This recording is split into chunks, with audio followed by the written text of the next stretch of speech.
அழைக்கப்பட்டவன் அழைக்கப்படாதவனை போல ட்ரீட் பண்ணப்படுகிறான். உங்க மேல இருக்கிற அழைப்பு உங்களுக்கு நிச்சயம் இருக்குதா? உங்க மேல இருக்கிற அபிஷேகத்தை குறித்து உங்களுக்கு நிச்சயம் இருக்குதா? எப்படி இருக்கும்னா, உங்களை அழைக்கப்படாதவர்களை போல, அபிஷேகம் இல்லாதவர்களை போல, தெரிந்தெடுக்கப்படாதவர்களை போல உங்களை சுற்றி இருக்கிறவங்க ட்ரீட் பண்றதை குறித்து நீங்க கவலைப்பட தேவையில்லை.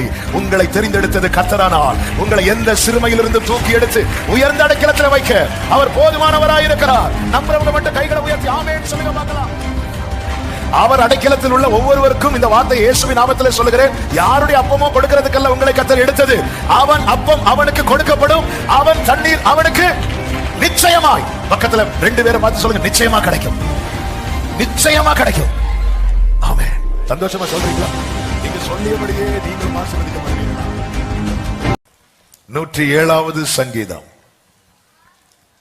அதனுடைய 41வது வசனத்தை வாசிக்கிறேன், கவனியுங்கள். சங்கீதம் 107:41. எளியவனையோ சிறுமையினின்று எடுத்து உயர்ந்த அடைக்கலத்திலே வைத்து அவன் வம்சங்களை மந்தையை போலாக்குகிறார். கரங்களை உயர்த்தி சத்தமாய் ஆமென் என்று சொல்லுங்கள். எளியவனையோ. கடந்த 2 வாரங்களாகவே பரிசுத்த ஆவியானவர் இந்த வார்த்தை இருதயத்திலே வைத்தார். உதவி தேவைப்படுகிற ஒவ்வொருவனும் எளியவனே. அவன் எந்த அனுபவத்தில் இருக்கிறான் தெரியுமா? சிறுமை என்கிற அனுபவத்தில் இருக்கிறான். அப்படிப்பட்ட அனுபவத்தில் இருந்து உதவியற்ற நிலையில எனக்கு ஒரு ஒத்தாசை கிடைக்காதா, எனக்கு உதவி கிடைக்காதா என்கிற ஏக்கத்தோடு இந்த சத்தத்தை கேட்கிற ஒவ்வொருவருக்கும் கர்த்தர் அருளுகிற வார்த்தை தான் இது. நாம் ஆராதிக்கிற தேவன் யார் தெரியுமா? எளியவனை சிறுமையில் இருந்து எடுத்து உயர்ந்த அடைக்கலத்தில் வைத்து அவன் வம்சங்களை மந்தையை போலாக்குகிறார். நான் தான் அந்த எளியவன் என்று சொல்லுகிறவர்கள் மாத்திரம் கரங்களை தட்டி ஆமென் என்று சொல்லி சங்கீதம் 72:12 இப்படி சொல்லப்பட்டிருக்கிறது, கூப்பிடுகிற எளியவனையும் உதவியற்ற சிறுமையானவனையும் அவர் விடுவிப்பார். கூப்பிடுகிற எளியவன் எல்லாரையும் தூக்குவாரான்னு தெரியாது, ஆனா ஒருத்தன் கூப்பிடுகிறானா அவனை கர்த்தர் விடுவிப்பார். சிலருக்கு ஒரு எண்ணம் உண்டு, எனக்கு யாருடைய உதவியும் தேவை இல்லை. இப்படிப்பட்டவர்களுக்கு ஒத்தாசை வராது. அடிக்கடி சொல்லுகிற வார்த்தை, கிறிஸ்டியன் லைஃப்ங்கிறது இண்டிபெண்டன்ட் லைஃப் கிடையாது, டிபெண்டன்ட், சார்ந்திருக்கிற வாழ்க்கை. கூப்பிடுகிற எளிய விடுவிக்கிறவர் யார் தெரியுமா? அவரை குறித்து 11வது வசனத்திலே சொல்லப்பட்டிருக்கிறது, சகல ராஜாக்களும் அவரை பணிந்து கொள்வார்கள். சகல ராஜாக்களும். நல்ல கவனமா கேளுங்க. ராஜாக்கள் என்பவர்கள் யார்? தேசத்திலே பெரியவர்கள், தேசத்திலே அதிகம் பணம் உள்ளவர்கள், தேசத்திலே அதிகாரம் உள்ளவர்கள், ஆளுமையுடையவர்கள்.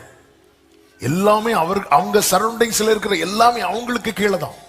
அப்படிப்பட்ட பெரியவர்கள் எல்லாம் அவரை சூழ நின்று பணிந்து கொள்ளும் போது ஏதோ ஒரு ஓரத்திலிருந்து ஒரு எளியவன் கர்த்தாவே எனக்கு ஒத்தாசை செய்யும் என்று கூப்பிடும் போது அதை தொந்தரவு என்று பாராமல் கூப்பிடுகிற எளியவனையும் உதவியற்ற சிறுமையானவரையும் விடுவிக்கிற தேவன் நாம் ஆராதிக்கிற தேவன்.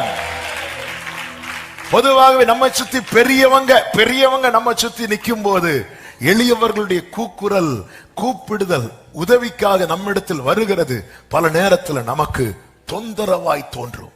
அப்படிதான் இயேசு கிறிஸ்து நடந்து போகும்போது, எரிகோ வழியாய் நடந்து போகும்போது, இயேசு போகிற இடத்திலே வேத பாரகர்கள் இருப்பார்கள், பரிசேயர்கள் இருப்பார்கள், சதுசேயர்கள் இருப்பார்கள். இயேசுவை சுற்றிலும் தெரிந்தெடுக்கப்பட்ட சீஷர்கள் உண்டு, அற்புதம் பெற்றவர்கள் உண்டு, அற்புதம் பெறப்போகிறவர்கள் உண்டு. இப்படி எல்லாவித கூட்டத்தாரும் இயேசுவை நெருங்கி பயணிக்கும் போது ஒரு உதவிக்காக வழியருகே உட்கார்ந்து கொண்டிருந்த பர்த்திமேயு என்கிற குருடன் இயேசுவை நோக்கி கூப்பிடுகிறான். கூப்பிட்ட போது சீஷர்கள் வந்து அவனை அதட்டினார்கள். காரணம், அந்த சத்தம் அவர்களுக்கு தொந்தரவாய் தோன்றினது. ஆனால் சீஷர்கள் தான் அதட்டினார்களே தவிர இயேசு அதட்டவில்லை. எளியவனையோ சிறுமையின் என்று எடுத்து. யார் அந்த எளியவன்? இந்த வசனத்தை படிக்கும் போது இப்படி படித்து பழகுங்கள். என்னையோ. எத்தனை பேர் என் கூட அப்படி வாசிக்க விரும்புறீங்க?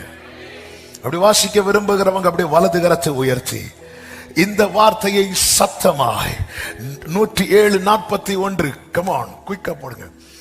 சத்தமாய் வாசிக்க போறோம். விரும்புகிறவர்கள் மாத்திர வலது கரத்தை உயர்த்தி எளியவனையோ என்று அல்ல, என்னையோ என்று வாசிக்க போறோம். வாசிக்கலாமா? என்னையோ சிறுமையின் என்று எடுத்து உயர்ந்த அடைக்கலத்திலே வைத்து என் வம்சங்களை மந்தையை போல் ஆக்குகிறான். சத்தமா ஆமென். ஒன்றுமில்லாத என்னை காருண்யத்தாலே உயர்த்தி வைத்த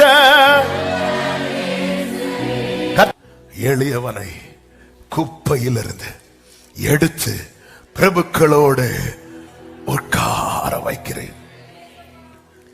என் ஆண்டவரால் செய்யக்கூடாத அதிசயமான காரியம் ஒன்றுமே இல்லை.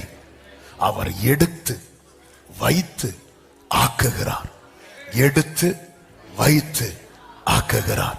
எடுத்து இந்த வேர்டை மனசுக்குள்ள ஏத்துறதுக்கு தான் நான் ரிப்பீட் பண்ணிட்டு இருக்கிறேன். எப்பவும் சொல்லுகிறத நான் திரும்பவும் சொல்லுகிறேன். ஞாயிற்றுக்கிழமை சர்ச்சுக்கு போனோம் என்கிற எண்ணத்தோடு வருகிற கூட்டத்தில் ஒரு ஆளா இருக்கக்கூடாது. என் அப்பா பாதத்துல உட்கார்ந்து என் அப்பா விளம்புவதை கேட்கிற கூட்டத்துல ஒரு ஆளாதான் இங்க வரணும். ஆமென் சொல்லுங்க பார்க்கலாம். எடுக்கிறார், எடுக்கிறார், வைக்கிறார், ஆக்குகிறார். அதனால அதுதான் மெடிடேஷன்ல கேட்டோமே, சகலமும் அவராலும் அவர் மூலமாகவும் அவருக்காகவும் உண்டாக்கப்பட்டிருக்கிறது. எளியவனையோ, அந்த எளியவன் யாருன்னா உதவி கேட்கிறவன். எனக்கு ஒத்தாசை வரும் பர்வதங்களுக்கு நேராக என் கண்களை ஏறெடுக்கிறேன். வானத்தையும் பூமியும் உண்டாக்கின கர்த்தரிடத்திலிருந்து எனக்கு ஒத்தாசை வரும். உதவி தேவைப்படுகிறவனுடைய கண்கள் தான் இப்படி பார்க்கும். அதுதான் எப்பொழுதும் சொல்லுவேன்.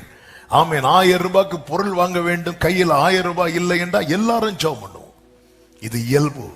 ஆண்டவரே 1000 ரூபாய்க்கு என்ன ஆண்டவரே பண்ணுவேன். ஆனா இப்ப கையில 2000 ரூபாய் இருந்தா ஜெபம் ஓடாது. நான் உங்களுக்கு அன்பாய் சொல்லுகிறேன், உங்கள் தேவைகளுக்கு ஏற்ற பணம் உங்க கையில இல்லையா?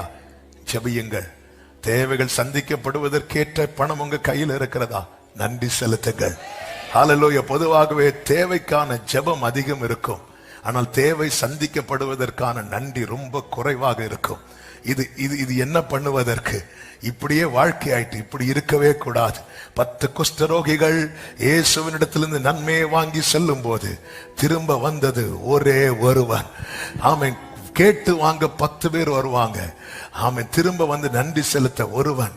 அந்த கணக்கு தான் இன்றும் தொடர்ந்து கொண்டிருக்கிறது. தேவ பிள்ளையே, எப்பொழுதும் கர்த்தரை சார்ந்து, ஆண்டவரே நேற்று போன வாரம் அல்லது போன வருஷம் எனக்குடைய இந்த ஒரு தேவை சந்திக்கப்படுவது என்பது எனக்கு அரிதா இருந்தது.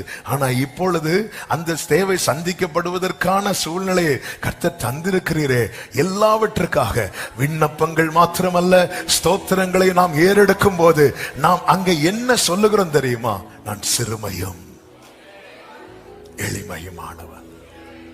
தாவீது குகையில் இருக்கும் போது மாத்திரமல்ல, வனாந்தரத்தில் இருக்கும் போது மாத்திரமல்ல, காட்டில் இருக்கும் போது மாத்திரமல்ல, அவன் அரண்மனையில் இருக்கும் போதும் இந்த வார்த்தையை பயன்படுத்த தவறவில்லை. காரணம் அவனுக்கு தெரியும், எத்தனை ஜெயத்தை கண்டாலும் எத்தனை ஐஸ்வர்யத்தை சம்பாதித்தாலும் எனக்கு ஒத்தாசை வானத்தை பூமியும் உண்டாக்கின கர்த்தர் இடத்திலிருந்து மட்டுமே. 1 சாமுவேல் 16:1 கர்த்தர் சாமுவேலை பார்த்து சொல்லுகிறார், நீ உன் கொம்பை தைலத்தால் நிரப்பிக் கொண்டு வா, பெத்லகேமியனாகிய ஈசாயின் இடத்திற்கு உன்னை அனுப்புவேன். அவன் குமாரரில் ஒருவனை நான் ராஜாவாக தெரிந்து கொண்டேன் என்றார். அங்கே கர்த்தர் பேரை சொல்லி இருக்கலாம், ஆனா கர்த்தர் அங்க பேர் சொல்லாததுக்கு காரணம் நமக்கு தெரியும். சாமுவேல் யாருக்கு பயந்திருந்தான்? சவுலுக்கு பயந்திருந்தான். ஒருவேளை கர்த்தருக்கு தெரியும் நம்முடைய ஸ்ட்ரெங்தன் சைடும் தெரியும், வீக்னஸும் அவருக்கு தெரியும். அதனாலதான் கர்த்தர் அங்க பெயரை சொல்லவே இல்லை. நல்ல கவனமா கேளுங்க. தெரிந்தெடுக்கப்பட்டவனை தான் கர்த்தர் தூக்கி எடுப்பார். கர்த்தர் அப்படி கை நீட்டினதுல மாட்டுனவங்க கிடையாது. நாம கர்த்தர் நமக்காகவே கையை நீட்டி மாட்ட வைத்தார். சத்தம் ஆமென் சொல்லுங்க பார்க்கலாம். எங்க தாவீதே ஆற்றில் கிடந்த கல்லில் 5 தெரிந்தெடுப்பான் என்றால், கர்த்தர் சேற்றில் கிடந்த நம்மை சும்மா அப்படி கைய போட்டதுல மாட்டுச்சு. இந்த வலை போட்டு வலையில மாற்ற மீன் மாதிரி இல்ல, கிடையாது. நாம துரத்தி வந்தார். பூமியின் கடையாந்திரத்திலிருந்து நான் உன்னை எடுத்து அழைத்து வந்து, நீ என் தாசன், நான் உன்னை தெரிந்து கொண்டேன், நான் உன்னை வெறுத்து விடவில்லை என்று சொன்னேன். யாரு சொல்றார்? என் சிநேகிதனான ஆபிரகாமின் சந்ததியே. பாத்தீங்களா? அவர் தெரிந்தெடுத்தார். ஹல்லேலூயா. தெரிந்தெடுத்தார். அவருக்கு தெரியும் இவன் தான். தாவீது ஆட்டு தொழுவத்தில் ஆட்டு மந்தை கூட்டத்தில் வைத்தது யாரு?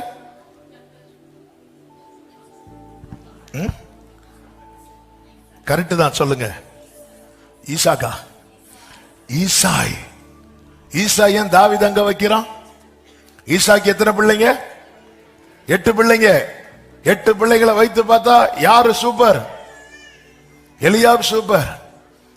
எலியாப். சாமுவேலே சொல்றார் எலியாவை பார்த்து, எலியாப் மூத்தவன். இந்த 8 பேர்ல ஈசாயின் பார்வைக்கு ஆட்டு தொழுவத்தில் வைக்க தகுதியானவன் யார் அப்படின்னா இந்த தாவீது தான். தாவீத ஈசாய் தூக்கி ஆட்டு தொழுவத்தில் வைக்கிறான். ஆனால் கர்த்தர் இப்பொழுது சாமுவேலை அனுப்புகிறார். எதற்கு தெரியுமா? இந்த தகப்பன் உலக உறவு அவனை எங்க தூக்கி வைத்ததோ அங்க இருந்து அவனை எடுத்து உன்னத உறவு எங்க வைக்கணும்னு நினைக்குதோ அந்த இடத்துல அவனை தூக்கி வைப்பதற்காக கர்த்தர் இப்பொழுது சாமுவேலை அனுப்புகிறார். நல்ல கவனமா கேளுங்க. இப்ப சாமுவேல் போயாச்சு. சாமுவேல் போனது எல்லாரும் வர்றாங்க. தாவீது அழைக்கப்படவில்லை.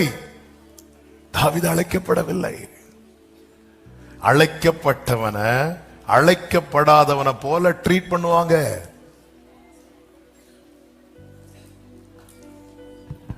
அபிஷேகம் பண்ணப்பட்டவனை அபிஷேகம் பண்ணப்படாதவனை போல ட்ரீட் பண்ணுவாங்க.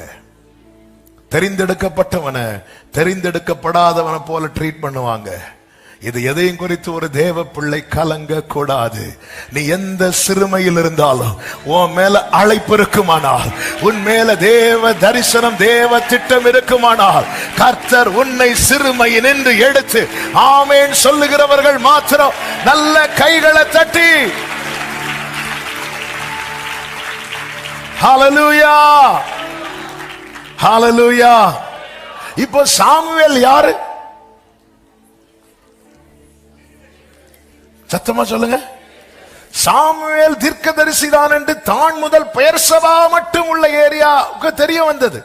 இந்த சாமுவேல் மூலம் கர்த்தர் சாமுவேல்ட்ட வார்த்தையின் மூலம் வெளிப்படுத்தினார். இந்த சாமுவேல் அந்த வார்த்தை எல்லாம் ஜனங்களுக்கு சொல்லுவார். அந்த வார்த்தைகளில் ஒரு வார்த்தை கூட தரையிலே விழுந்து போக விடவில்லை. இவர் சொன்ன கரெக்ட், இவர் சொன்ன கரெக்ட், இவர் சொன்ன கரெக்ட். அப்படிப்பட்ட ஒரு பவர்ஃபுல் ப்ராஃபட் சாமுவேல் வந்து நிற்கிறார். வந்து நின்றதும் எலியாப் முதலாவது வரவழைக்கப்படுகிறான். அவனை பார்த்த உடனே அப்படிதான் இருக்கு. 1 சாமுவேல் 16:6 சொல்லப்பட்டிருக்கிறது. அவர்கள் வந்து, நான் வாசிக்கிறேன். அவன் எலியாபை பார்த்த உடனே கர்த்தரால் அபிஷேகம் பண்ணப்படுகிறவன் இவன் தான் ஆக்கும் என்று நினைத்தான் என்றல்ல என்று சொன்னான். Surely the Lord's anointed is before him. யார் சொன்னது? சாமுவேல் யாரு? தீர்க்கதரிசி வாயிலிருந்து இதுவரை சொன்ன ஒரு வார்த்தை கூட எங்க விழல? தரையில விழல. ஆனா இந்த வார்த்தையை தரையில விழ வைக்கிறார் ஆண்டவர். ஏன்? ஏன்? ஆல்ரெடி காட் செட் பண்ணிட்டார். ஆல்ரெடி காட் செட் பண்ணிட்டார். நல்ல வார்த்தை கவனிங்க. இதுவரை அவன் சொன்ன ஒரு வார்த்தை தரையில விழல. இங்க ப்ராஃபஸி எப்படி வருது தெரியுமா? பார்த்ததும் வருது. சிலருக்கு பார்த்ததும் ப்ராஃபஸி வரும். அந்த அந்த அந்த மூணாவது ரோல இருக்கிற அந்த சகோதரி உங்களை பார்த்துதான். அது சாமுவேலா இருந்தாலும் சில டைம் பார்த்ததும் ப்ராஃபஸி வரும். ஆண்டவர் நோ நோ. சாமுவேலே, ஈசாக்கு பிள்ளைங்க எத்தனை? ஆண்டவரே 8. இதுவரை அவனுக்கு 7 தான் தெரியும், இன்னுதான் 8 தெரியும். உன் பார்வைக்கு 7 தெரியுது, என் பார்வைக்கு ஒருத்தனை தான் தெரியுது. இதான் தெரிந்தெடுக்கப்பட்டவன், இதுதான் தெரிந்தெடுக்கப்பட்டவன். சொல்லவா? இங்க இருந்து பார்க்கும்போது இப்ப நான் சாமுவேலா நிக்கிறேன்னு வைங்களேன், என் பார்வைக்கு பலரை தெரியும். ஆனால் அவர் பார்வைக்கு உங்களை மட்டும்தான். ஹல்லேலூயா! இவனா இருக்கும் சொல்லிட்டார். பொதுவாகவே இந்த தீர்க்கதரிசிகளுடைய ஒரு மேட்டர் என்னன்னா, அவங்க சொல்லிட்டாங்கன்னா அது நடந்தாகணும். நினிவே அழியுதோ காப்பாற்றப்படுதோ அது மேட்டர் கிடையாது. நான் நினிவே அழியோன்னு சொல்லிட்டேன், அது என்ன ஆகணும்? அழியணும். அதை அழிக்க மாட்டேன்ட்டார். இவருக்கு கோபம் வந்துச்சு. போத ஆண்டவரே, எனக்கு தெரியும் நீர் இப்படிதான் செய்வேன், அதனாலதான் அப்படி போன. அங்க போன என்ன அழிக்க பாக்குறீர்? இங்க வந்து நான் பெருசா சொல்லிட்டேன், இன்னும் 40 நாளில் நினிவே அழியும்னு சொல்லிட்டு பக்கத்துல டென்ட் போட்டு உட்கார்ந்து இருக்கிறார். என்ன ஆகுது பாப்போம். என்ன தீர்க்கதரிசி ஆவே. ஆண்டவர் சொல்லுங்க, பார்ப்பா, நான் மனஸ்தாபப்பட்டேன். என் விஷயத்துல மனஸ்தாபப்படுறீங்களா? ஆவே, சொன்னது நடக்கணும். சாமுவேல் சொல்லிட்ட, பார்த்த உடனே கர்த்தரால் அபிஷேகம் பண்ணப்படுபவன் இவன் தான் சொன்னதோ எல்லாரும் ஆர்ப்பரிக்கலாம் வரும்போது ஆண்டவர் சொல்ற, நோ, இவனை பார்க்காதேங்கிறார். அப்படிதான் இருக்கு. நீ இவனுடைய முகத்தையும் இவனுடைய சரீர வளர்ச்சியும் நீ பார்க்காத. சாமுவேலே, நீ பார்த்தவன என்ன பார்க்க வைக்காத, நான் பார்த்தவன ஒன்னு பார்க்க வைக்கிறேன். ஹல்லேலூயா! நம்ம எல்லாம் என்ன பண்ணது? நாம பார்த்ததை அவரை பார்க்க வைக்க ட்ரை பண்றோம்.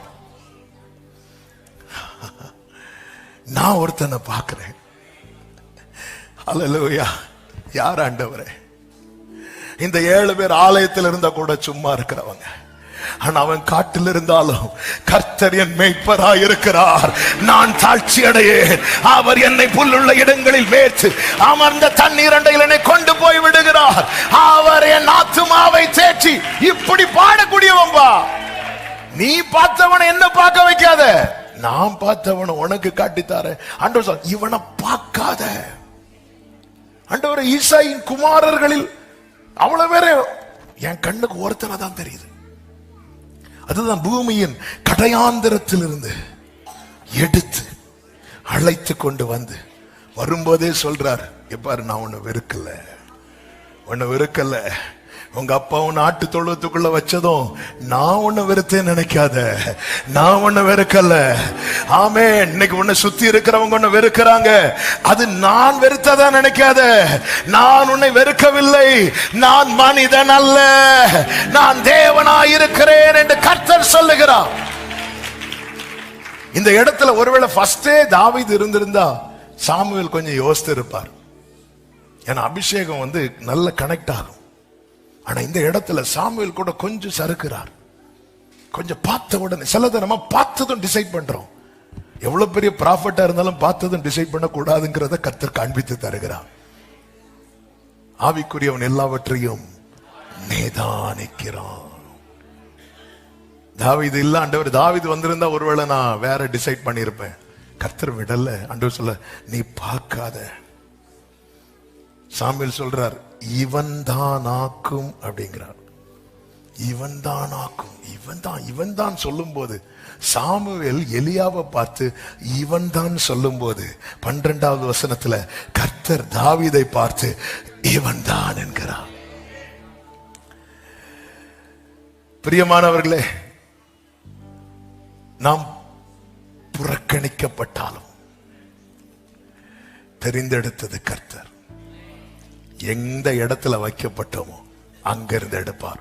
சீமோன் பேதுரு இயேசுவின் பாதத்தில் விழுந்து, நான் பாவி, என்னை விட்டு போங்க. கர்த்தர் கூட்டிட்டு தான் போனார். எரேமியா, நான் சிறு பிள்ளையா இருக்கிறேன், நான் பேச அறியேன் என்றார். கர்த்தர் நாவை தொட்டு வார்த்தையை வாயில வச்சார். மோசே, நீர் என்னோடு பேசினதுக்கு முன்பாகிலும் பேசினதுக்கு பின்பாகிலும் நான் வாக்கில் வல்லவன் அல்ல என்றார். கர்த்தர் சொன்ன, நான் தான் உன் வாயா இருந்து பேசுவேன். இந்த இடத்துல ஒருவன் தன் குறையை சொல்லுகிறான், இன்னொருவன் தன் பலவீனத்தை சொல்லுகிறான், இன்னொருவன் தன் இயலாமையை சொல்லுகிறான். இந்த குறையோ இந்த பலவீனமோ இந்த இயலாமையோ தேவ திட்டத்தை மாற்றவில்லை. நான் நினைத்திருக்கிறபடியே நடக்கும், நான் நிர்ணயித்தபடியே. நாம பல இடத்துல நம்ம குறை, ஆண்டவரே இதுக்கெல்லாம் நான் பாத்திரவான் அல்ல, இதெல்லாம் நான் வாய்ப்பே இல்லை. நம்முடைய குறைகள், நம்முடைய இயலாமை, நம்முடைய பலவீனம், இது தேவன் போட்ட திட்டத்தை மாற்றாது. தேவன் நம்முடைய சொல்லை வைத்து நம்மை தெரிந்தெடுக்கவில்லை, அவருடைய செயலை வைத்து நம்மை தெரிந்தெடுத்திருக்கிறார். எரேமியா, அதோனியா என்கிறவன் அப்சலோமுக்கு பின்பாக பிறந்தவன். அவன் தன்னை ராஜாவாக்கி கொள்ளும்படிக்கு நான் தான் அடுத்த ராஜா என்று சொல்லி தன்னை வெளிப்படுத்துகிறவனாய் இருந்தான். அநேக ஜனங்கள் இனி இவன் தான் ராஜாவா இருப்பான் என்று அவர்கள் டிசைட் பண்ணிட்டாங்க. 1 ராஜாக்கள் 1வது அதிகாரத்திலே அதனுடைய 5வது வசனத்திலே இப்படி சொல்லப்பட்டிருக்கிறது, வாசியுங்கள். ஆகீத்துக்கு பிறந்த அதோனியா என்பவன் நான் ராஜா ஆவேன் என்று சொல்லி தன்னைத்தான் உயர்த்தி தனக்கு ரதங்களையும் தனக்கு முன் ஓடும் 50 காலாட்களை. பிரியமான கர்த்தருடைய பிள்ளைகளை, இந்த வார்த்தை ஏற்கனவே ஒரு விஷயம் பேசப்பட்டது, அதனால டச் பண்ணிட்டு ரொம்ப டீடைலா பேசல. ஆனாலும் ஒரு காரியத்தை சொல்ல விரும்புகிறேன். ஒருவரும் தங்களை தாங்களே உயர்த்துகிறவர்களாய் மெச்சிக்கொள்ளுகிறவர்களாய் இராதபடிக்கு ஜாக்கிரதையா இருக்கணும். அழைக்கப்பட்டவன் அழைக்கப்படாதவனை போல ட்ரீட் பண்ணப்படுகிறான். உங்க மேல இருக்கிற அழைப்பு உங்களுக்கு நிச்சயம் இருக்குதா? உங்க மேல இருக்கிற அபிஷேகத்தை குறித்து உங்களுக்கு நிச்சயம் இருக்குதா? எப்படி இருக்கும்னா, உங்களை அழைக்கப்படாதவர்களை போல, அபிஷேகம் இல்லாதவர்களை போல, தெரிந்தெடுக்கப்படாதவர்களை போல உங்களை சுற்றி இருக்கிறவங்க ட்ரீட் பண்றதை குறித்து நீங்க கவலைப்பட தேவையில்லை. உங்களை தெரிந்தெடுத்தது கர்த்தரானால் உங்களை எந்த சிறுமையிலிருந்து தூக்கி எடுத்து உயர்ந்த அடைக்கலத்தில் வைக்க அவர் போதுமானவராயிருக்கிறார். நம்புறவங்க மட்டும் கைகளை உயர்த்தி ஆமேன் சொல்லுங்க பார்க்கலாம். எந்த காரியத்தில் நீங்கள் அகப்பட்டு எனக்கு இதுல இருந்து வெளியே வந்தே ஆகணும், நான் இயேசுவின் நாமத்தில் இந்த வார்த்தையை முன்வைத்து உங்களுக்கு பேசுகிறேன். நீங்க கூப்பிடுங்க, விட்டுவிக்கிறவரை கூப்பிடுங்க. எத்தனை கோடி தூதர்கள் சூழ இருந்தாலும் நீ தெரிந்தெடுக்கப்பட்டவள் அல்லவா, நீ தெரிந்தெடுக்கப்பட்டவன் அல்லவா. நீ அவரை நோக்கி கூப்பிட்டால் அந்த சத்தம் அவர் காதிலே கேட்கும். நாம் அவரால் எடுக்கப்பட்ட அன்று சத்துருவின் மகிழ்ச்சி நஷ்டமானது. எனவேதான் அவ்வளவு போராடுறான். தாவீது என்ன சொல்லுகிறார்? ஆண்டவரே, என் சத்துருக்கள் எவ்வளவாய் பெருகி இருக்கிறார்கள். தாவீது ஆடு மேய்த்துட்டு இருந்தா சிங்கம் கரடி முடிஞ்சு பிரச்சனை ஓவர், அவ்வளவுதான். அவன் எப்பொழுது எடுக்கப்பட்டானோ பிரச்சனை ஜாஸ்தி ஆகுதே தவிர குறையல்ல. ஏன் சத்துருவின் மகிழ்ச்சி அடி வாங்குது. இவன் அவ்வளவுதான், இவ்வளவுதான் நினைக்கிற இடத்துல இருந்து கர்த்தர் தூக்கிட்டு, கர்த்தர் ஒருத்தனை எடுத்துட்டார்னா அவனை எங்க வைப்பார்னே தெரியாது. ஆனா ஒன்று தெரியும், கர்த்தர் ஒருவனை எடுத்துட்டார்னா சூழ்ந்திருக்கிறவர்கள் என்ன சொல்வார்கள் தெரியுமா? ஆகாதென்று தள்ளின கல் தலைக்கல் ஆயிற்று, இது கர்த்தராலே ஆயிற்று, இது நம்முடைய கண்களுக்கு. ஹல்லேலூயா. சேற்றில் நின்றென்னை தூக்கி எடுத்து புதிதாக்கினாரே. சேற்றில் நின்றென்னை Glory.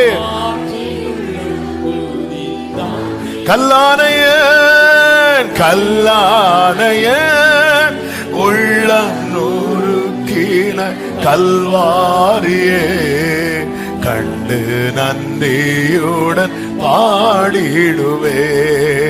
கல்லானையன்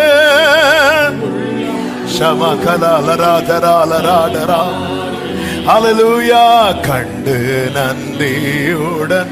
பிரியமான கர்த்தருடைய பிள்ளைகளை, கவனித்தீர்களா?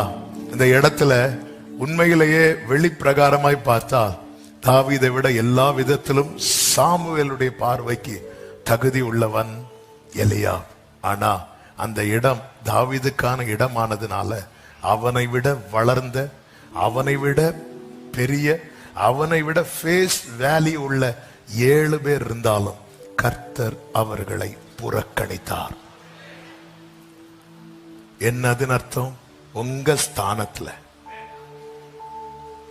பரம்பரையா பெண்டிகாஸ்டா இருந்தாலும், ஆவிக்குரிய 9 வரங்களை வாங்கினவங்களா இருந்தாலும், 24 மணி நேரம் ஜெபிக்கிறவங்களா இருந்தாலும், தேவன் ஏற்கனவே முன்குறித்த உங்களுடைய ஸ்தானத்துல அவங்க யார் வந்து நின்றாலும் அந்த ஸ்தானத்திலே அவர்களை வைத்து தேவன் பார்க்கவே மாட்டார். அது தாவீதுக்குரிய ஸ்தானம். அந்த ஸ்தானம் தாவீதுக்கே உரியது. அப்படிதான் அதோனியா என்பவன் என்ன பண்ணுகிறான் தெரியுமா? சாலமோனுக்குரிய ஸ்தானத்தை அவன் அபகரிக்க பார்க்கிறான். சாலமோனோ, அதோனியா என்ன சொல்றான்? நான் ராஜாவாவேன். சாலமோன் என்ன சொல்றான்? நான் போக்குவரவு அறியாத சிறு பிள்ளையா இருக்கிற என்ன மாதிரி எங்கேயா கொண்டு விட்டு வீட்டுக்கு வேணா வர தெரியாது. நான் போக்குவரவு அறியாத சிறு பிள்ளையா இருக்கிற என்ன அங்க போயிட்டு இங்க வான எனக்கு தெரியாது. இவன் எதுக்கு வாரான் எதுக்கு போறான்னு தெரியாது. ஆனா கர்த்தர் இது முன்குறித்தது. முன்குறித்து அவருக்கு பிள்ளையாவே வச்சுட்டார். நீங்க கர்த்தர் என்ன இதுக்காக தெரிந்தெடுத்தார் அதற்காக தெரிந்தெடுத்தார்ல ரெண்டாவது. ஆனா தெரிந்தெடுத்தாலே என்ன பிள்ளையாக வைத்துட்டாருன்னா இதை நீங்க எப்படி பாக்குறீங்க, எப்படி ஃபீல் பண்றீங்கன்னு தெரியல. நம்முடைய கண்களில் இருக்கிற செதில்கள் கீழே விழுவதாக. ஆமே, கர்த்தர் என்னை அதிபதியாய் தெரிந்தெடுத்தார் என்பது எனக்கு எவ்வளவு சந்தோஷமோ அதை விட 1000 மடங்கு சந்தோஷம் என்ன தெரியுமா? கர்த்தர் என்னை தெரிந்தெடுத்ததும் என்ன பிள்ளையா வச்சுட்டார்ல, எனக்கு இது போதப்பா. அதாவது அதிபதியாய் தெரிந்தெடுக்கப்பட்டவன் சிங்காசனத்தில் இருப்பான், பிள்ளையாய் தெரிந்தெடுக்கப்பட்டவன் அவர் மடியில் இருப்பான். ஹல்லேலூயா. எல்லாருக்கும் சேருக்கு தான் ஆசை, அவர் மடிக்கு ஆசை கிடையாது. 12 சீஷர்கள்ல ஒருவனுக்கு மாத்திரமே மார்பிள் சாய்ந்து இருக்க ஆசை. மற்றவங்களுக்கு எல்லாரும் ஒரு ஆள் ரைட் சைட்ல இருக்கணும், லெப்ட்ல இருக்கணும், பந்தியில முதல் பந்தியில போய் இருந்துடணும், மீட்டிங்ல கடைசி வரணும், பந்தியில முத ஆளா இருக்கணும். ஹல்லேலூயா. மீட்டிங்ல பாட்டு தொடங்கின பிறகு வரணும், பந்தியில இலப்போடைக்கு முன்னாடியே உட்கார்ந்துடணும். நம்ம நினைவுகள் தோட்டங்கள் எல்லாம் பரலோகத்தில் வீற்றிருக்கிறவர் நகைப்பார். ஆவே என்னது சாம்பார் பருப்பு வரட்டும். யாராவது கொஞ்சம் லேட்டாகி வந்துட்டு தயவு செய்து ஃபர்ஸ்ட்ல இருந்து பாடுறீங்களான்னு சொல்லுவோமா? இப்பதான் 2வது பாட்டே வருதா? இது அப்படி இல்லை, ஃபர்ஸ்ட்ல இருந்து வரட்டும். அதுவும் கூட்டு இங்க இருந்து தான் வைக்கணும். இங்க இருந்து வச்சா இலை இப்படிதான், இப்படி மடக்குனா நம்ம சில காரியங்கள் இருக்குது. ஆனா மீட்டிங் நீங்க பரவாயில்ல, இப்ப சீக்கிரம் வாரீங்க, சேரு போயிரும். அதனால மத்தபடி இந்த முதல் ஸ்தோத்திரத்துல இருந்து நான் கேட்கணும். முதல் ஸ்தோத்திரத்துல இருந்து ஐயோ முதல் பாட்டு முடிஞ்சிட்டா ப்ளீஸ் ராபர்ட் பிரதர் எங்களுக்காக அதுக்காக அடுத்த வாரம் சொல்லிட்டு இருக்காதீங்க. நமக்கு அகல்ல, நம்ம டேஸ்டே வேற இல்ல. இத டேஸ்ட் பண்ணுங்க. கர்த்தர் நல்லவர் என்பதை ருசித்து பாருங்கள். இந்த அதோனியா எப்படி இருக்கிறான் பாருங்க. அப்போ முகத்தையும் சரீர வளர்ச்சியும் பார்த்தால் இந்த அதோனியா அவன் தான் ராஜா. ஆனால் கர்த்தர் அவருடைய திட்டத்தின்படி, தீர்மானத்தின்படி சாலமோனை ராஜாவாக்கின போது இந்த அதோனியா வந்து பத்சேபாளிடத்திலே சொல்லும் ஒரு வார்த்தை உண்டு. 1 ராஜாக்களின் புஸ்தகம் 2வது அதிகாரம் 15வது வசனத்திலே இப்படி சொல்லப்பட்டிருக்கிறது. 14 வாசிங்கள். பின்பு அவன் உம்மோடே நான் பேச வேண்டிய ஒரு காரியம் இருக்கிறது என்றான். அதற்கு அவன் நான் உங்ககிட்ட பேச வேண்டிய ஒரு காரியம் இருக்கிறது என்றான். உடனே அவ சொல்றா, சொல்லு என்ன அப்படின்னு. அப்பொழுது அவன் ராஜ்யம் என்னுடையதா இருந்தது என்றும் நான் அரசாளுகிறதற்கு இஸ்ரவேலர் எல்லாரும் என்மேல் நோக்கமா இருந்தார்கள் என்றும் நீர் அறிவீர். ஆனாலும் ராஜ்ய பாரம் என்னை விட்டு தாண்டி என் சகோதரனுக்கு ஆயிற்று. கர்த்தரா கைகளை உயர்த்தி ஹல்லேலூயா. ஏற்கனவே இந்த வார்த்தையை வைத்து ஒரு செய்தி கொடுத்ததுனால நான் இந்த வசனத்தை மட்டும் சொல்றேன். எத்தனை அதோனியாக்கள் எழும்பினாலும் உனக்குரியது அவர்களை தாண்டி உன்னிடத்தில் வந்து சேரும். ஹல்லேலூயா. என் மேல் நீர் வைத்த உம் கரமே இம்மட்டும் என்னை. அவர் விட்டுருவார் நினைக்கிறீங்க? அதோனியா வந்து அவர் திட்டத்தை மாற்ற முடியுமா? பார்வோன் வந்து அவர் திட்டத்தை மாற்ற முடியுமா? பிறக்கிற ஆண் குழந்தை எல்லாம் நைல் நதியில போடு. நேபுகாத்நேச்சார் வந்து திட்டத்தை மாற்ற முடியுமா? அந்த சிலையை வணங்காதவன தீயில தூக்கி போடுவேன் போடு. தரியு வந்து திட்டத்தை மாற்ற முடியுமா? ஜோமன்றவன சிங்க கபில தூக்கி போடுவேன் போடு. ஹல்லேலூயா. எத்தனை பேர் எங்கெல்லாம் தூக்கி போட்டாங்க. ஹல்லேலூயா. கர்த்தர் நம்மை தெரிந்தெடுத்திருக்கிறார். கைகளை உயர்த்தி ஆமென் சொல்லுங்க பார்க்கலாம். கர்த்தர் எடுத்தார். நேரம் போகிறதுனால அடுத்த 2 வார்த்தையை சொல்லி முடிக்கிறேன். இரண்டாவது என்ன செய்தார்? சத்தமா சொல்லுங்க. எங்கே வைத்தார்? உயர்ந்த அடைக்கலத்தில். ஏன்? அதுதான் நான் ஆரம்பத்திலே சொன்னேன். தேவனால் ஒருவன் தெரிந்தெடுக்கப்படும் போது அங்க எங்க அதுல எது நஷ்டமாகிறது தெரியுமா? சத்துருவினுடைய மகிழ்ச்சி. அதனால சத்துருவுக்கு எரிச்சல், கோபம், வைராக்கியம். எனவேதான் தாவீது சொல்லுகிறார், தீங்கு நாளில் அவர் என்னை கூடாரத்தில் மறைத்து. எதற்காக தேவன் அடைக்கலம்? அடைக்கலம் என்றாலே அடைத்து வைக்கப்படுதல், ஒரு பாதுகாப்பின். அது அடைக்கலம். பேழைக்குள்ள கர்த்தர் நோவா குடும்பத்தை உள்ள விட்டு என்ன செய்தார்? அடைத்தார்னு பார்த்தா கொஞ்சம் சங்கடமா இருக்கும். ஆனா உண்மையில அதுதான் அடைக்கலம். இன்னைக்கு அநேகரை வெளியே விடாம கர்த்தர் என்ன பண்ணி வச்சிருக்கிறார் தெரியுமா? அடைத்து கர்த்தர் என்னை அடைத்து வைத்திருப்பதுதான் எனக்கு அடைக்கலாம். ஆமே. அடைக்கலம் சொல்லும் போது சிரிக்கிறோம். அடைத்து வைத்தார்னு போறோம். அதுதான் அடைக்கலாம். அதுதான் அடைக்கலாம். நீர் முன்னும் பின்னும் நேருக்கு சுற்றி என்னை எங்கேயுமே விட மாட்டார். நான் எங்க போவேன்ப்பா? ஆண்டவர்கிட்ட மெதுவா கேட்கிறார். அதாவது அவர்கிட்ட இருந்து எஸ்கேப் ஆக முடியாம உட்கார்ந்து இருந்து அவர்கிட்ட எஸ்கேப் ஆக வழி கேட்கிறான். அதுதான் யாருன்னா தாவீது. நான் எங்க போனாலும் இருக்கிறீர், ஆக அங்க போனாலும் நீங்க இருக்கிறீங்க, பாதாளத்துல. மெதுவா அவர்கிட்ட, எனக்கு மட்டும் புறா மாதிரி சிறகு இருந்தா வெட்டி போடுவேன், உனக்கு சிறகு இல்ல. நம்ம பல நேரத்துல ஆண்டவர்கிட்ட இருந்து எஸ்கேப் ஆக ஆண்டவர்கிட்ட வழி தேடுறோம். ஆண்டவர்கிட்ட இல்ல, ஆண்டவரே யோ நாளை பிரேயர் மீட்டிங் இருக்க, ஃபாஸ்டிங் பிரேயரா, எப்படி ஆண்டவர் எஸ்கேப் ஆக? நம்ம ஆண்டவர்கிட்ட வழி தேடுவோம். ஆமென். கர்த்தர் அடைக்கலத்தில். ஏன் அடைக்கலத்தில் வைக்கிறார்? ஒன்று, நாம் அழியக்கூடாது. சங்கீதம் 91 நமக்கு நன்றாய் தெரிந்த வார்த்தை. 4 முதல் வாசியங்கள் வேகமாக. அவர் தமது சிறகுகளாலே உன்னை மூடுவார், அடைக்கலம் புகுவார். 5, 6, 7 வசனங்கள். இரவில் உண்டாகும் பயங்கரத்துக்கும், பகலில் பறக்கும் அம்புக்கும், மத்தியானத்தில் பாழாக்கும் சங்காரத்துக்கும் உன் பக்கத்தில் 1000 பேர், அது உன்னை அணுகாது. ஏன் தெரியுமா?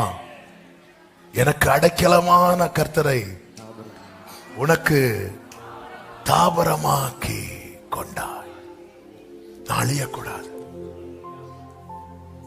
தேவனின் அடைக்கலமே, ஒரு பொல்லாப்பு உன்னை சேருமோ, ஒரு வாதையும் உன் கூடாரத்தை அணு.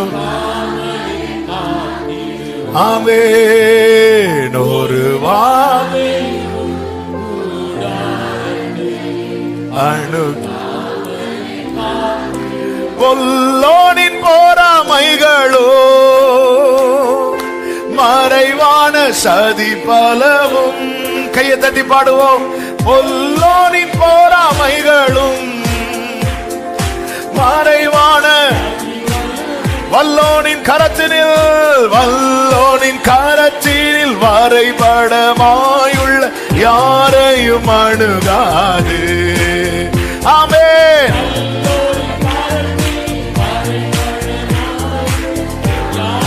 ஹல்லேலூயா. சில பார்த்திருக்கீங்களா, சில சீக்கிரட்டை கையில எழுதி இப்படி வச்சிருப்பாங்க. காட்டுனா பிள்ளைங்க சாக்லேட்ட இப்படி வச்சிருப்பாங்க. பிள்ளைங்க எல்லாம் விளையாடுவாங்க. கையில என்ன இருக்கு பாருங்க, அவ்வளவு கேப்லயும் தெரியும் என்ன இருக்கு. இருந்தாலும் நம்ம தெரியாதது போல. ஆமென். என்ன அருமையான பாட்டு. வல்லோனின் கரத்தினில் வரைபடமாய் உள்ள நான் கிறிஸ்துவின் அடைக்கலத்தில் சிலுவையின் மாநிழலில் கண்மலை வெடிப்பதனில் புகலிடம் கண்டு கொண்டோ. கண்மலை வெடிப்பதனில் புகழ் அழியக்கூடாது. அழிக்கும்படி சத்துரு எத்தனை விதத்துல போராடுகிறான். நீங்க யார் வாழ்க்கையை வச்சு பார்க்காதீங்க, உங்க வாழ்க்கையை பாருங்க. அழியக்கூடாதுன்னு கர்த்தர் எவ்வளவு அடைக்கலமாய் பல இடத்துக்கு போக முயற்சித்தும் அடைத்து வைத்தார். அவர் அடைத்து வைக்கல, அடைக்கலத்தில் வைத்திருக்கிறார். அவர்தான் நமக்கு அடைக்கலம். அழியக்கூடாது. சங்கீதம் 62:6 அசைக்கப்படக்கூடாது என்று கர்த்தர் அடைக்கலமாயிருக்கிறார். என் உயர்ந்த அடைக்கலமாயிருக்கிறார். நான் அசைக்கப்படுவது இல்லை. அசைக்கும்படி, அதாவது நடுக்கடலிலே பேதுரு உட்பட சீஷர்கள் சென்ற படவு அலைவுபட்டது போல அலைக்கழிக்கும்படிக்கு பிசாசானவன் பல விதங்களிலே வந்து மோதி அடிக்க பார்க்கிறான். ஆனா கர்த்தர் உறுதியா நிக்க வைக்கிறார், உறுதியா நிக்க வைக்கிறார். ஹல்லேலூயா. அதுதான் தாவீது சொல்லுகிறார், நான் மரண இருளின் பள்ளத்தாக்கில் நடந்தாலும் பொல்லாப்புக்கு பயப்படேன், தேவரீர். சங்கீதம் 59:9-10 வசனங்களை பார்க்கும்போது நம்பிக்கை இழந்து போகாதபடிக்கு கர்த்தர் அடைக்கலத்தில் வைக்கிறார். நம்பிக்கை இழந்துடக்கூடாது. அந்த 59 டைட்டில் என்ன சொல்லப்பட்டிருக்கிறது? சவுல் தாவீதை கொல்வதற்காக ஃபர்ஸ்ட் ஆட்களை எதுக்கு அனுப்புனான் தெரியுமா? தாவீதை கண்டுபிடிக்க. அடுத்து தாவீதை ஆட்களை எதுக்கு அனுப்புனா தெரியுமா? தாவீதை பிடிக்க. கடைசியில இப்ப எதுக்கே ஆட்கள் அனுப்பிட்டான்னா கொல்ல. அப்ப இந்த ஆட்கள் கண்ணில் தாவீது மாட்டுனா கொலை செய்யப்படுவான். ஆனால் அந்த இடத்துல தான் தாவீது சொல்லுகிறார், தேவனே எனக்கு உயர்ந்த அடைக்கலம். 10வது வசனம், தம்முடைய கிருபையினால் என்னை சந்திப்பார், என் சத்துருக்களுக்கு வரும் நீதி சரி கட்டுதலை நான் விழுவதை சத்துரு காண செய்வார் என்றல்ல, சத்துரு விழுவதை நான் காணும்படி. நல்ல கைகளை தட்டி ஆமென் சொல்லுங்க. கர்த்தர் எதற்காக உயர்ந்த அடைக்கலத்தில் வைக்கிறார்? நாம் அழியக்கூடாது, நாம் அசைக்கப்படக்கூடாது, நம்முடைய நம்பிக்கை இழக்கக்கூடாது. ஏசாயா 33:16 சொல்லப்பட்டிருக்கிறது, அவன் உயர்ந்த இடங்களில் வாசம் பண்ணுவான், கன்மலைகளின் அரண்கள் அவனுக்கு உயர்ந்த அடைக்கலமாகும். அடுத்த வார்த்தை, அவன் அப்பம் அவனுக்கு கொடுக்கப்படும், அவன் தண்ணீர் அவனுக்கு, எல்லாரும் சொல்லுங்க, நிச்சயமாய் கிடைக்கும். அவர் அடைக்கலத்தில் உள்ள ஒவ்வொருவருக்கும் இந்த வார்த்தை இயேசுவின் நாமத்திலே சொல்லுகிறேன். யாருடைய அப்பமோ கொடுக்கிறதுக்கல்ல உங்களை கர்த்தர் எடுத்தது. அவன் அப்பம் அவனுக்கு கொடுக்கப்படும், அவன் தண்ணீர் அவனுக்கு நிச்சயமாய். பக்கத்துல 2 பேரை பார்த்து சொல்லுங்க, நிச்சயமா கிடைக்கும், நிச்சயமா கிடைக்கும். ஆமென். சந்தோஷமா சொல்றீங்களா? நீங்க சொல்லியபடியே நீங்களும் ஆசீர்வதிக்கப்படுவீர்களாக. அவன் அப்பம், அடுத்த அப்பத்துக்கு ஆசைப்படக்கூடாது. ஆமென் சொல்லுங்க பார்க்கலாம். எனவேதான் நீதிமொழிகள் 30 இருக்கிறது இல்ல, 30:6 நினைக்கிறேன், 6-5 தெரியல. எத்தனை வசனம்? 9 வாசிங்க. மறுதலித்து கர்த்தர் யாரென்று சொல்லாதபடிக்கு, தரித்திரப்படுகிறதுனால் திருடி வீணிலே வழங்காதபடிக்கு, என் படியை எனக்கு அளந்து என்னை போஷித்தருளும். ஆண்டவரே, அதனாலதான் தாவீது 18ஆம் சங்கீதத்துல சொல்றார், என்னுடைய உயர்தலத்தில் என்னை நிறுத்துகிறார். அவர் அடைக்கலத்துல மறைத்து வைத்திருக்கிறார்னாலே ஆண்டவருக்கு ஒரு விஷயத்துல ரொம்ப வைராக்கியம் உண்டு. என்ன தெரியுமா? நம்முடைய தானியம் சத்துருக்களுக்கு ஆகாரமாக போயிடக்கூடாது. உனக்குரியது உனக்குதான். அவன் அப்பம் அவனுக்கு கொடுக்கப்படும், அவன் தண்ணீர் அவனுக்கு, சொல்லுங்க, நிச்சயமாய். வலது கரத்தை உயர்த்தி சொல்லுங்க, நிச்சயமாய் கிடைக்கும், நிச்சயமாய் கிடைக்கும், நிச்சயமாய் கிடைக்கும். சத்தமா ஆமென் சொல்லுங்க பார்க்கலாம். எடுக்கிறார், வைக்கிறார், ஆக்குகிறார். எப்படி ஆக்குகிறார்? அவன் வம்சத்தை மந்தையை போல் ஆக்குகிறார். வேதம் சொல்லுகிறது, 2 சாமுவேல் 3ஆவது அதிகாரம் 1ஆவது வசனத்தில் இப்படி சொல்லப்பட்டிருக்கிறது, சவுலின் குடும்பத்திற்கும் தாவீதின் குடும்பத்திற்கும் நெடுநாள் யுத்தம் நடந்தது. தாவீது வர வர, எல்லாரும் இந்த வார்த்தையை சொல்லுங்க, வர வர. வந்துட்டே இருக்கு, வர வர பலத்தான். அப்ப தாவீதை பலப்படுத்த, தாவீதின் வம்சத்தை மந்தையை போலாக்க என்னென்ன வரணுமோ அது வந்துட்டே வந்துட்டே வந்துட்டே இருக்கும். இதுதான் கர்த்தர் பாராட்டுகிற கிருபை. அவன் வர வர பலத்தான். இதற்காக கர்த்தர் செய்த 3 காரியத்தை சொல்லி செபிக்கிறேன். கர்த்தர் என்ன செய்தார் தெரியுமா? 1, சங்கீதம் 132:17 சொல்லப்பட்டிருக்கிறது, நான் அபிஷேகம் பண்ணுவித்தவனுக்காக ஒரு விளக்கை ஆயத்தம் பண்ணினேன்.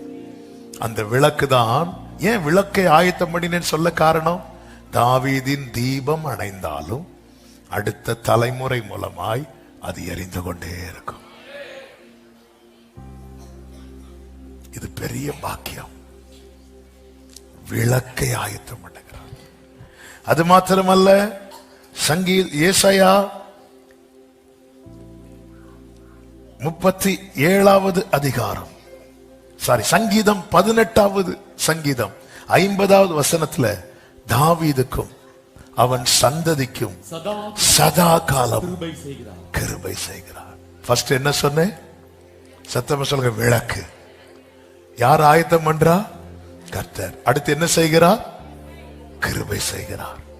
ஏசாயா 37:35 சொல்லப்பட்டிருக்கிறது, என் தாசனாகிய தாவீது நிமித்தம் இந்த நகரத்தை ரட்சிக்கும்படிக்கு இதற்கு ஆதரவாயிருப்பேன். நல்ல கவனமா கேளுங்க. இந்த இடத்துல நான் இந்த வார்த்தையை சொல்லி செபிக்க விரும்புகிறேன். எளியவனை சிறுமையிலிருந்து எடுத்து உயர்ந்த அடைக்கலத்திலே வைத்து அவன் வம்சத்தை மந்தையை போல் ஆக்க கர்த்தர் என்ன செய்கிறார் தெரியுமா? விளக்கை ஆயத்தம் பண்ணுகிறார், கிருபை செய்கிறார், ஆதரவளிக்கிறார். நல்ல கவனிங்க. இந்த 3 நஷ்டப்பட்டா என்ன ஆகும் என்பதற்கு சிறந்த உதாரணம் சவுல். சவுல் மோசமானவன், ஆனா யோனத்தான் ரொம்ப நல்லவன். யோனத்தான் இன்னும் கேட்ட தாவீதை விட நல்லவன் சொல்லலாம். அப்படிப்பட்ட யோனத்தான் எவ்வளவு நல்லவனா இருந்தாலும் கர்த்தர் விளக்க ஆயத்தம் பண்ணலைன்னா அணைஞ்சிரும். அவன் எவ்வளவுதான் நல்லவனா இருந்தாலும் கிருபை கிடைக்கலன்னா இல்லாம ஆயிரும். ஆதரவு கோல், நம்ம குடும்பத்தை விட்டு ஆதரவு கோல் முறிக்கப்படவே கூடாது. கர்த்தர் அந்த விளக்க ஆயத்தம் பண்ணணும். அதுக்கு என்ன செய்யணும்? தாவீதை போல ஆண்டவர்கிட்ட போய், உமது அடியானின் வீடு உமக்கு முன்பா இருக்கும்படிக்கு அதை ஆசீர்வதித்தரணும். ஆண்டவரை மேல வைக்கணும். நம்ம குடும்பத்தை, நமக்கு உண்டான எல்லாவற்றையும் அவருக்கு முன்னாடி வைக்கணும். அவருக்கு முன்னாடி வச்சிடணும். ஆமா, கர்த்தருக்கு தான் அந்த முக்கியத்துவம் கொடுக்கணும். சமூகத்தை விட்டுட்டு கர்த்தரை விட்டுட்டு விளக்கு தண்டை நீக்கிருவேன்னு சொல்லி இருக்கிறார்ல. சவுலை விட்டு, சவுல் மரிக்கும் போது அவன் ராஜவஸ்திரம் தரித்திருந்தான், ஆனா அவன் ஒரு ராஜாவை போல சாகலன்னு பைபிள்ல இருக்கு. அபிஷேகம் பண்ணப்படாதவனை போல செத்தான். ஆதரவு கோல முறிச்சிட்டார், கிருபையை நிறுத்திட்டார், விளக்க மெயின்டைன் பண்ணாம விட்டுட்டார். விளக்கு திரி அணையுது. பழைய விளக்கெல்லாம் பார்த்துருக்கீங்களா? திரி அணைஞ்சா திரிய மாத்துவோம், எண்ணெய் குறைஞ்சா எண்ணெயை மாத்துவோம். இதுதான் அந்த ஆயத்தம் பண்ணுதல். திரி நல்ல கறி பிடிச்சி அது எரிஞ்சு போயிட்டு வேற புதிய திரிய வச்சிருப்போம், எண்ணெயை வச்சிருப்போம், எல்லாமே இதான் ஆயத்தம் பண்ணுதல். இது ஒரு திரி எரிய விட்டு அணைஞ்சாச்சு, அதோட போச்சு. அவர் விளக்கு ஆயத்தம், சவுலுக்கு விளக்கு ஆயத்தம் பண்ணல, தாவீதுக்கு விளக்கு ஆயத்தம் பண்ணினார். அதனாலதான் விழுந்து போன தாவீதின் கூடாரத்தை திரும்ப எடுப்பித்து எக்ஸ்ட்ரா திரி வச்சிருக்கிறார் தாவீதுக்கு. அதுதான் சதா காலமும் கிருபை செய்கிறார். எக்ஸ்ட்ரா எண்ணெய் வச்சிருக்கிறார். இது மட்டும் போச்சுன்னா ஒண்ணுமே இல்லை. ஆதரவு கோல் முறிக்கப்படவே கூடாது. அதற்குதான் எப்பவுமே நான் சிறுமையும், எனக்கு வியாதி வந்தா மட்டும் நோக்கி கூப்பிடுவேன். நான் நல்லா இருக்கும் போது நெஞ்ச நிமித்திட்டு என் இஷ்டப்படி நடப்பேன். நோ, ஆவியானவர் சபைகளுக்கு சொல்லுகிறதை காதுள்ளவன் கேட்க கடவன். இந்த தாவீதை பாத்தீங்கன்னா கர்த்தரை எப்பொழுதும் தனக்கு முன்பாக வைத்திருந்தான். கர்த்தர் அவனுக்கு கொடுத்த வார்த்தை தான், அவன் வம்சத்தை மந்தையை போல் ஆக்குவேன். அதற்காக கர்த்தர் ஏற்படுத்தின ஒரு பெரிய கிருபை என்ன தெரியுமா? சகரியா 13வது அதிகாரம் அதனுடைய 1வது வசனத்தை வாசிக்கலாம். அந்நாளிலே பாவத்தையும் அழுக்கையும் நீக்க தாவீதின் குடும்பத்தாருக்கும் எருசலேம் குடிகளுக்கும் திறக்கப்பட்ட ஒரு ஊற்று. கைகளை உயர்த்தி ஹல்லேலூயா. என பாவமும் அழுக்கும் கிருபையை நிறுத்த வைக்கும், ஆதரவு கோல முறிக்க வைக்கும். கர்த்தர் பார்த்தார், இல்ல என் தாவீதுனுடைய வம்சத்தை நான் மந்தைய போல ஆக்கணும். அதுக்கு என்ன செய்யணும்? இந்த பாவமும் இந்த அழுக்கும் நீக்கப்படணும். அது நீக்கும்படியாக தான் 2000 ஆண்டுகளுக்கு முன்பதாக இதோ கல்வாரி சிலுவையிலே திறக்கப்பட்ட ஊற்று இயேசுவின் மார்பிலே குத்தின போது அங்கே இருந்து தண்ணீரும் இரத்தமும் தண்ணீரும் வந்தது. இது எதை காண்பிக்கிறது தெரியுமா? சுத்திகரிப்பும் புதிதாக்கப்படுகிற அனுபவமும். அதுதான் திறக்கப்பட்ட ஊற்று. அங்கே பாவமும் அழுக்கும் நீக்கப்படுகிறது. சத்துரு பாவத்தை விதைத்து நம்மை நீக்கலாம் என்று நினைத்தான். ஆனால் பிதாவாகிய தேவன் தம்முடைய ஒரே பேரான குமாரனை இந்த பூமியிலே அனுப்பி, பரிகாரியாய் அனுப்பி, நம்மை நீக்குகிற பாவத்தை நம்மை விட்டு நீக்கி நம்மை இதோ அவருடைய சமூகத்திலே கொண்டு வந்து உட்கார வைத்திருக்கிறார். இவ்விதமான சீரை பெற்ற ஜனம் பாக்கியம் உள்ளது. கர்த்தரை தெய்வமாக கொண்ட ஜனம் பாக்கியம் உள்ளது. இது என் பாக்கியம் என்று சொல்லுகிறவர்கள் வலது கரத்தை உயர்த்தி சத்தமா ஆமென். அப்படியே கண்களை மூடி, நீதியும் ஞானமுமானவர் இயேசுவே ஆதரவே, நீதியும் ஆனவரே இயேசுவே நீரே ஆதரவே. அற்பமா எளியவனை சிறுமையிலிருந்து எடுத்து உயர்ந்த அடைக்கலத்திலே வைத்து அவன் வம்சத்தை மந்தையை போல மாற்றுகிறவன். அன்பால் எல்லாம் தந்திரே, தயவால் பெற்றேன், தயவால் பெற்றேன் தகப்பனே, தயவால் பெற்றேன். தலைமுறை தலைமுறையாய் தலைமுறை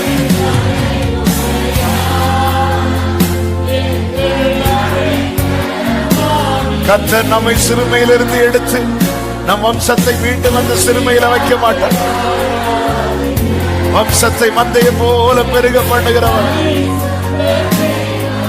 கைகளை அசைத்து ஹல்லேலூயா பாடுவோம்.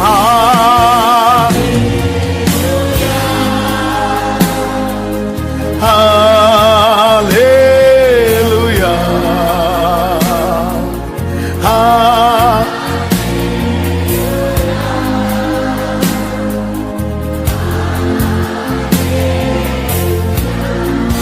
பரிசுத்த பிதாவே, நல்ல தகப்பனே, நீர் எடுப்பீர், நீர் வைப்பீர், நீர் ஆக்குவீர்.